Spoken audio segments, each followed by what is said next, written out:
wonderful wonders of the internet. Today we're throwing Link in the trash and switching in the titular Zelda. And to prove that we're worthy of the Triforce of Wisdom, we're gonna see if we can beat the entire game by using each echo only once. That's right, if you summon an echo, if it dies or leaves the screen, it is gone forever and you can never use it again. As well as we're not allowing swordfighter form, and I don't think we'll do any glitches either, because honestly I'm just kind of too bad to learn them and don't want to bother, but we will absolutely be using bind and reverse bind. And with those rules out of the way, let's start the first ever Nuzlocke of Wisdom.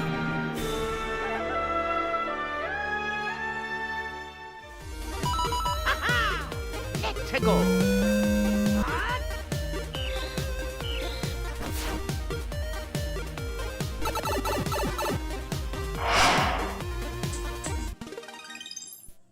So we take down a familiar foe, avoid the shadow group that's spreading everywhere, see some shadow clones of familiar faces, and are immediately thrown in jail, and then we get Flood to help clean it up. Sorry, wrong game, but you gotta admit, they're weirdly similar. Anyway, Tri joins us on our adventure and gives us the Tri-Rod, which immediately lets us use the new Table Echo. And we'll add echoes to this counter in the corner here, although this one gets immediately used up to escape the cell. We sneak past the guard by baiting him out, and the rest of the guards are of no issue as we pick up the pot and box summon and be on our way. One wardrobe change later, and we snag a shrub here, push this tree here to make a little bridge, and it may look like we need to use bed summons here to cross this gap, but actually we can just jump across two square gaps. The next gap, not so much, so we're forced to use our bed summon here. Another slightly too high ledge jump forces us to use our box in the next room, which we can just barely make it over. We're quickly rewarded with the boulder echo, but uh-oh, we've got no floating echoes and the bed and box have been used. Luckily, a sinking tree makes a good enough platform to make it over. One boulder summon here to sink the blocks, and we are home free with a whole whopping 1 echo to our name. Surely this is not a sign of things to come. Luckily, the beach area replenishes our stock with a Rock, Gerudo, and Zol echoes, which are all easy to nab thanks to some handy rocks on the beach that work great as weapons and unconventional towers. We're finally out in the open air, and we've got a couple more summons to snag. This trampoline, pot, sign, rope, and meat you can all grab with relative ease. A quick detour to this cave can also get you an Ignazol, thanks to these handy rocks that are lying around. Once in this still world, we have to get through this cave with a bunch of Zols, but a lucky double or triple hit with these crates makes them go down no problem. And after entering the Southern Ruins, we finally get the power of Bind, a massive tool in our arsenal for this challenge. We immediately use this on some nearby Strantulas to force them to make a ladder for us to help with our escape, but not before taking one out quick with the use of our Zol. This pot room was somewhat problematic, but luckily I could use a rock echo to cover up this pot and simply hop over this gap. I thought this Dark Nut would push me up, but he was being too stubborn to be a platform, so I had to use our Strangula friend as a rope. A quick brazier pickup and we get to the next room that clearly wants us to use it, but there's some handy boxes here that if we just light them on fire, we can carry them around and solve the puzzle with that. Suddenly Link attacks us out of nowhere, so we fight him with our Gerudo, which I thought would be enough, but fun fact, when a boss changes phases, they despawn your echoes, so yup, that Gerudo's gonzo. So for phase 2 we bust out the snake enemy and sneak around like it's Metal Gear, strike from behind for the killing blow, and with that, the swordfighter form is ours. And we promptly throw it in the trash. Is what I would like to say, but we do actually need it to get past this goop wall here, which is only weak to swordfighter form. Luckily, these only appear right after you get a new ability, so we'll say we get one use of each weapon to break down these mandatory goop walls. Fortunately for us, the next goop wall is completely optional, as we can just bind these pesky Deku nuts and pluck them out of the ground. We unlock another tool with the reverse bind technique, and now it's boss time. It's pretty straightforward with bind. We just yank out his jewel, sick our summon on him, and when he wakes up, toss our Deku Baba out of the way. Rinse and repeat. Upon entering phase 2, he despawns the Deku, so we switch over to the Ignazol and do it all over again. Little did I know this decision would be one that I would come to regret in the future and haunt me endless hours on end. But for now, Dungeon 1 is complete, and we get a new triangle, with yet again a pretty dire summon count. But the whole world is our oyster now, so it's time to grab some more echoes. The many monsters of Hyrule hate taking baths, so we simply drop them in the water to collect the Spear Moblin, Crotula, Gwei, Crow, and Wolfos. For Octoroks and Tanglers, we give them a little love tap with the nearest rock after plugging them from their watery abodes, and it's off to the desert. And with our little Oasis friend here, we clean up the locals and snag a couple more summons. Unfortunately, the tornado can't be pulled out of the desert, so we have to use the power of crates to take him down. and a final 2 summons from the Sandblaster Cave and Bug Nest Cave. With our echoes replenished, we do a quick battle to save the Gerudo lady using a sand piranha, and then we're sent on a quest that leads us to a mini dungeon. And it's here I learned that you can just drop enemies in holes, leave the room, come back, and the echo will be there for you to grab. We have to use the moles immediately in this next room though, and then use our final fire source to light up the grave. Hopefully you don't need any more fire sources. Now back to the still world, where we catch a ride from a crow, only to realize that we should have just used the plat boom that we traded an Eroda for. It's a way more efficient way of travel and lets us navigate all these tall cliffs and grab the remaining orbs. Finally, we can enter the pre-dungeon dungeon. A quick pot throw to enter the first area, and some tricky shenanigans to use one tornado clear all 3 sand piles in this room, and we'll use him to carry us across the room. And so backup plan, let's reverse bind on these path blades, and perfect! Now we just need to pull the plug, and it's dungeon time. A quick tile snag here, and then we have to go in this tricky room with slowly closing doors. It's tight, but if you get your timing just right, you can reverse bind a keys to get up the ledge and squeeze right on by. 2 quick fights here. We fight some Mothula with our Boomerang Borblin, and then we take out the Poe from a distance with our Octorok. And a tornado to get up this ledge here. Another tricky reverse bind here to get through this door on time, and it's time for the Link fight. The first phase isn't too bad as we just throw out the Spear Moblin and bind Link to help dodge his attacks and drag him into ours. And you're going to want to get this consistent because the second phase is a nightmare. 3 whole Links all firing arrows, and you get 1 summon which can be killed with a single charged arrow or a random falling sand. It took way too many attempts with this Kraltula, but his fast damage output eventually overcame 2 of the 3 Links, and with just the final Link standing, the Kraltula died. No! But I knew I was close, so I summoned up a pot, lifted it over my head, crashed it down on the Link, and yes! Just enough to take him down. Whew. We get through our mandatory bow usage, grab a beetle, and use a quick tile to fly across this gap. Then outside we reverse bind our way over to the hawk statue, letting us enter the boss room. Oh yeah, I picked up the other statues on the way too, so add those. And it's a good thing too, because we need to use these statues as effectively as possible since we only have 6, the 4 given us to the start and the 2 summons that we have left over. So we stun him once, twice, thrice, and punish him with a Redead to get into the second phase. Phase 2 is a little trickier and we have to work hard to protect our summon by binding him and jumping over these crazy wind blasts, but with some practice he goes down to our little wolfy friend. The only summon quick enough to deal enough damage to get through phase 2 with only 2 statues. Once we're back in the overworld, it's time for a couple more echo grabs. We swim with some level 2 Borblins I forgot to grab, and take out a P-Hat with just a rock. Grab a Tektite and put him in some burning bushes, and the Moldorm and Carmadillo fall to similar tactics. And now it's off to Jabul Waters to gain some fishy friends. We beach a shark and take him out with a mere 13 rock throws, and Bombfish do what Bombfish does and blows himself up for us, which we are required to use in the still world soon after. Hopefully we don't need any bombs later. We drop a couple boxes on this Beery in a cave, and Zelda looks down mercilessly as this poor Tektite gets eviscerated by this path blade. And we're a little low on platforms, but luckily for us, Octoroks make for great stairs. Outside the still world, I trade my mini Moldorm for the Tangler level 2, thinking I'll need all the water summons I can get for the boss. And hey look, a boss I forgot about. And it's another nightmare. I had some success with holding a sword moblin above water to swing at it, but if I got hit even once, he would immediately drown and I would lose the fight. So we're essentially doing this hitless. But then I realized, hey, a Wizrobe would be great in this fight. He could just float above and zap the boss from afar. Time for a little detour. Here we going on a detour, we're going to a foreign land. Where we going on a detour, we're going to the Faron Land swamp. What are you doing in my swamp? And we grab a couple of free echoes and head down to our true foe. Then, oh hey, I might as well grab a Mothula level 2 on the way. The Wizrobe was brutal to beat, as it 2-shots my summon, but as long as you stand under it, it won't hit you, and it always teleports the opposite way you're facing. With these 2 tips, we got him no problem. And turns out I can't summon him. Yeah, apparently it's so early in the game, I just can't summon 5-star summons. But some time away from King Jabu Jabu gave me some time to think about some newer strategies.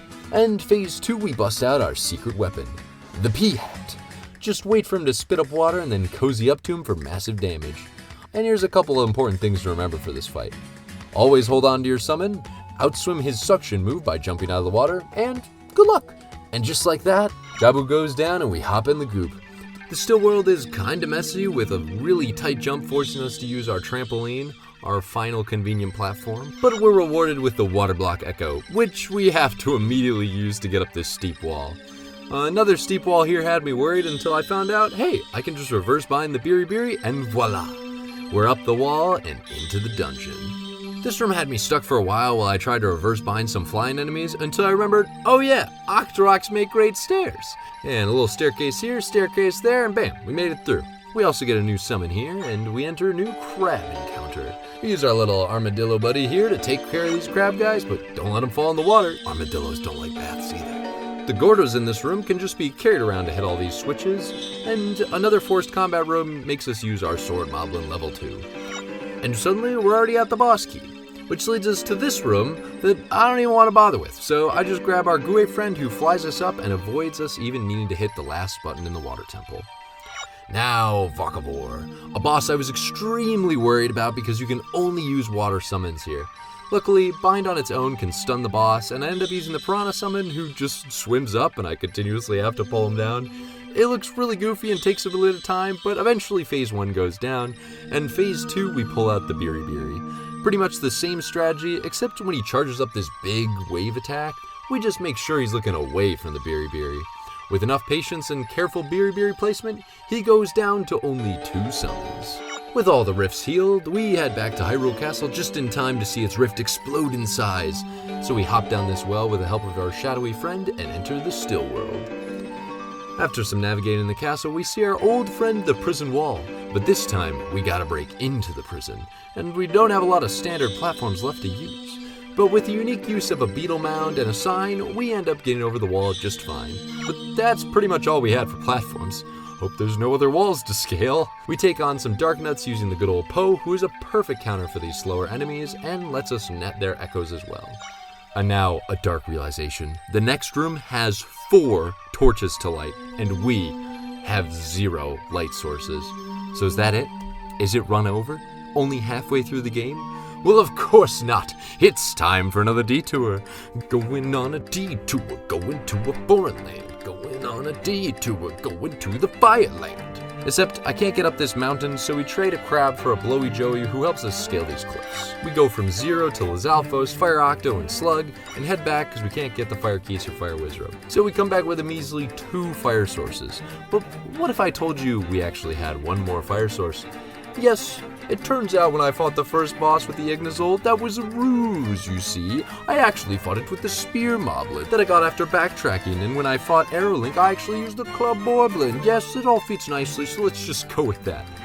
You see, the problem with routing on the fly is sometimes you hit a wall, but in the spirit of keeping the run alive, I'll just cross the Club Borblin off the list, and we'll just keep on charging ahead. 1, 2, 3, 4 torches lit, and we're through. I used a Gustmaster to cross this gap, but forgot to record it and accidentally killed it, so this is what it looks like with an echo. Turns out these guys just let you fly wherever you want when you use reverse bind. We do a little quick tech-tight jump here to skip the cave, and grab the key and get out. 1 more Gustmaster float over this gap, and we find ourselves in another fight. Luckily, we're giving stones for some reason, so show these mobs the power of stone supremacy, and finish this fight echoless. We finally get the frog ring, which is huge because we are very low on platform echoes. And oh, look, the boss key. But now it's time for our toughest challenge yet, Ganon. This fight is a 4-phase marathon and definitely the biggest challenge spike in the run so far. After many hours of attempts, I found my best group to be a Dark Nut for phase 1, dodging around his thrusts, for phase 2, the level 2 Borblin whenever he throws out his trident, and then struggle to keep the Borblin alive after that. This was where most runs died, because Ganon would just teleport on top of the Echo, and it's really hard to predict where he randomly teleports. But with some perseverance, we get to phase 3, and whenever he uses his Dead Man's Volley, toss out your Echo and keep his aggro on you as your Echo will attack from behind. And after many, many attempts, I got to the final phase, where I wasn't messing around, tossed out the ball and chain guard for massive damage, but even on my golden attempt, he died. But that's when I realized something. I could just grab the spinning trident and swing it right back at him. It clearly didn't do a lot of damage, but after 30 or so trident hits, the big bad finally went down. This took about 50 or more attempts. I literally lost count, I don't know how long, and it practically destroyed my motivation for this run. But if you're patient enough with these trident hits, technically you don't even have to use a summon on phase 2 or 4. But I couldn't be bothered fighting this boss anymore, and I'm ready to finally move on. We grab our bed, and then it's back to Farron for Goo, Armos, and the illustrious Darknut level 3, who we trade our level 2 Darknut for. We go into the still world to fix up this guy's house, but run into some flammable webs. And if you might recall, we are still out of fire sources. So maybe we just burn enemies and burn the web? Nope. Burn ourselves and burn the web? Nope. But aha, lighting stuff like our bed on fire does allow us to spread fire to the web perfectly. We do this with the meat summon as well down below, and we are home free. Oh wait, never mind, we're in jail again. This part is the best, because we don't have any summons anyways, so you just play through this like base game, with the exception of the final escape where we use a Dripatoon to distract the guards and sneak out. Then in the final cave we have to stack some boxes to make this jump right here. And with that, the membership card is ours. We get the baby Goma real quick. And we have to take out some pesky Shadow Crotchulas, so long, Long Hoarder and Goo Man, you guys did good. Once in the still world, we bring our froggy friend to put the torches out and get into the dungeon proper, where we are immediately forced to use our Buzz to get through this door. And then we need to snag this electric key so we can get the small key in this room.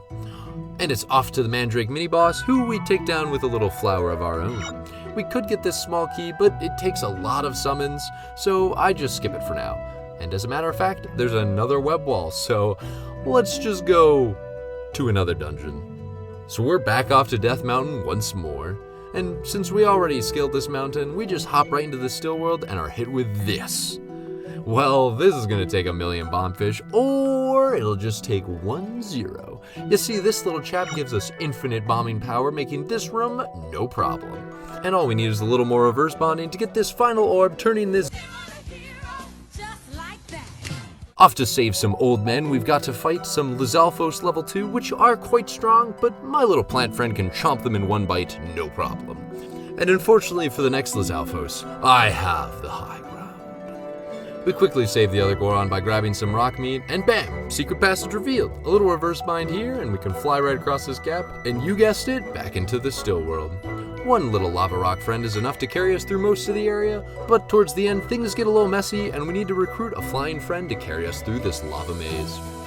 Once in the dungeon, we grab this small key with a cheeky usage of bind, then continue onwards till we need to use a lava rock to cross a gap and then carry it through the room to use it to climb up this spout as well.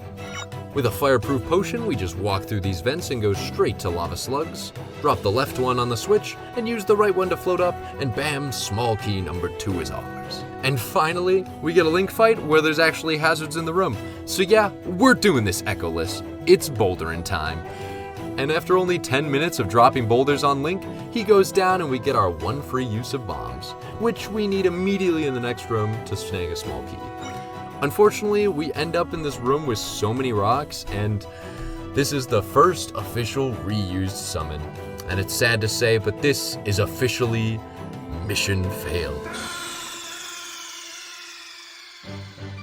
Snake, are you okay? Snake? Snake? There's just no other way we can blow up rocks except Zero and Bombfish. So we'll continue on the challenge, but just keep track of the extra use summon here. But I'd love to know if anyone knows a way around this problem. And we fight a Wizrobe thanks to our new Rocky buddy to grab the final small key. The boss key escape is kinda tricky, but I found it easiest to set up ahead of time, carry this fire piece all the way down, and then reverse bind to quickly cross the gap. One quick flying summon to get to the boss door, and it's boss time. Probably the easiest of the bunch, just pull out his gem and then wail on him with a summon. There's not even a phase 2, so we only need to use 1 level 2 spear moblin for this fight. We do a quick fireworks side quest to snag our final fire source, A bed I forgot in the Gerudo desert. and grab a graveyard ghost. I thought this rock wall was going to be another Zero usage, but then I remembered, wait, I'm in the overworld, I could just carry one over. And the journey was long, but hey, it worked. No summon used for this rock wall. But the victory is short-lived as more bombs are required in the next room immediately. So that adds our Zero count up to 3. But I do get a key summon on accident, and with our lone Zero we make our way through the cave and out into the Hebra Mountains. Hebra Mountain's full of a couple ice summons that we grab, but not the ice keys because apparently he's immune to fire? Like, what is going on here? Someone explain this to me. And now a cave tongue twister. Barging in, we blast a blazing boy to burn this block and get a block and a ball of our own, only to be brutally blocked by a block of ice. Now to solve this puzzle, I learned we can't bring objects into other rooms, but you can bring Zelda's status. If we use a burning fish, we can light ourselves right next to the door and get close enough to eliminate the block of ice in one go. In the still world, I thought for sure I'd need a fire source to melt all this ice, but it turns out if we climb this mountain with our beacon friend, the devs kindly give us a torch, which lets us easily go around and melt some orbs and then grab the last one with a little beacon flight, no problem. Once outside, we take our ice keys and wizrobe friends for a swim and go skydiving with the ice octorock. Float up with reverse bind here and float across the gap in the cave and then drop some blocks on Keys and ice statues. A nice puzzle there, nothing too crazy, and boom, just like that, we're at the peak and into the goop. This room took so much patience. I used the cloud at the start to get to this middle platform, but once here, the blowy joeys always annihilated it so quickly, so I was at their whim to get over from this gap to this platform. But eventually, this happened.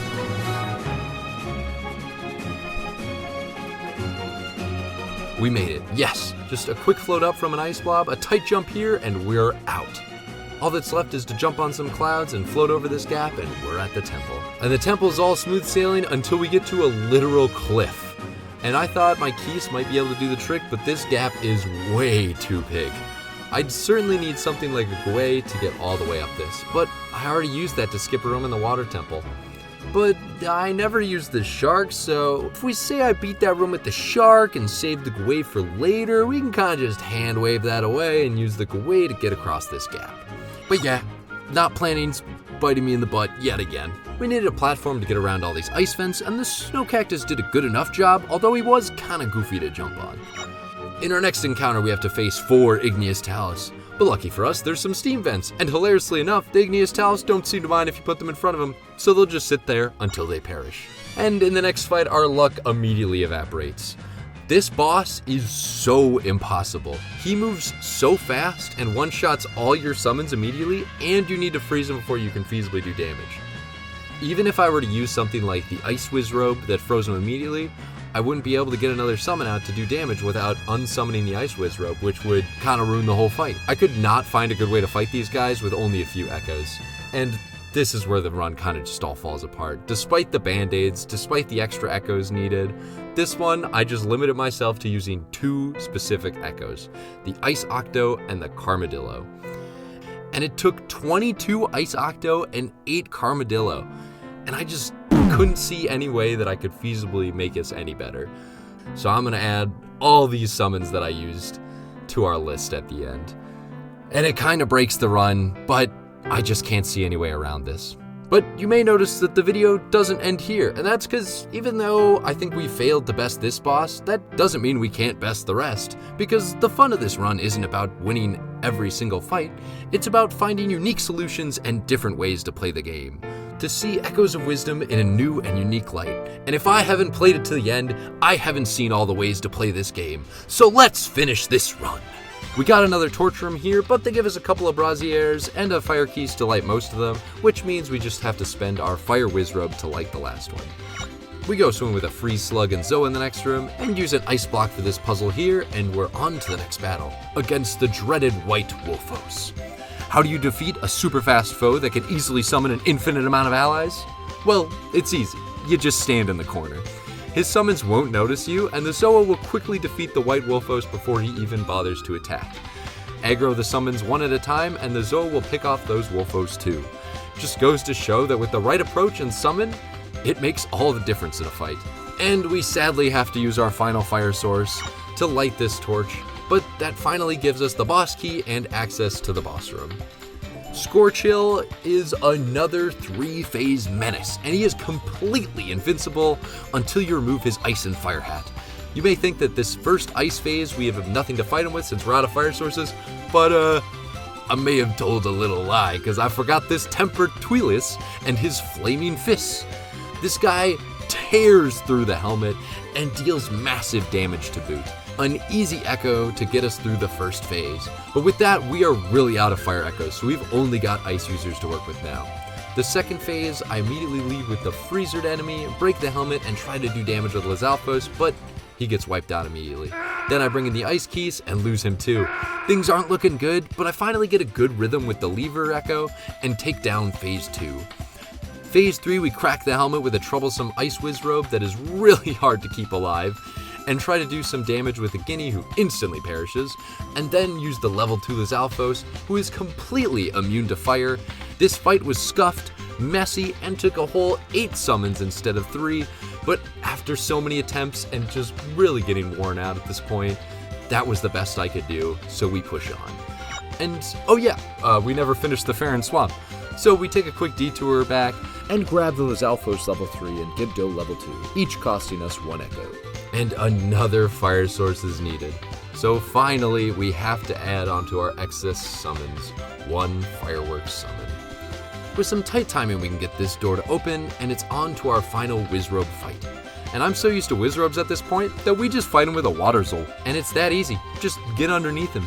We also use a burning bed to get access to the ladder underneath this web. And we use our electric friend not too much later for these electric stones. To open this door, I had to really rock my noggin, but eventually I got this rock at the perfect height and quickly bound the other one to move it over as it dropped onto the button. And we finally use our heavier Armos and Windblower Echoes to weigh down these scales, but we can't get up this cliff unless we grab this Armos, which somehow pulls us up off the ground to keep the bind at its shortest distance. This was super cool to figure out, and I'm still kind of confused on how it works, but hey, we'll take it, and we're on to Mandrake 2. Mandrake 2 was no joke, so we had to bust out Dark Nut level 3, and I was worried about him being eaten, but it turns out if you just bind the Mandrake head before they digest, the echo just pops right out. Whew! And with that, the boss key is ours, and it's on to Goma. So we need to use a Buzz to knock him down, a level 2 Gyro to get some damage off, another Buzz to knock him down again, and a level 3 Lizalfos to finish phase 1. And we even need a third Buzz for phase 2, but fortunately, that's the last extra summon we need, because we can deal all the damage with that single Buzz as long as we keep him alive. It's a very long fight, but doable since Goma actually comes off the wall for phase 2. So we'll add 3 extra Buzz to our counter. There really just isn't enough electric enemies to go around. 3 is so much fewer than all the fire and ice enemy counterparts. To put it simply, What happened? now time for the final battle, which means we'll need a little bit of prep. I gave up on the level 3 Moblin earlier because I couldn't bind him and drag him to a water source, but if we just borrow an Ignazol from the field, we can light grass on fire and lead him right into it. And I tried this with the Lionel as well, but unfortunately he is fire resistant, so we'll just have to lure him out of the woods, make sure we stay alive from his vicious swings, and there he goes, into the water. In the Lost Woods, we need to use at least 5 orbs, so that adds 4 extra required. No way around that.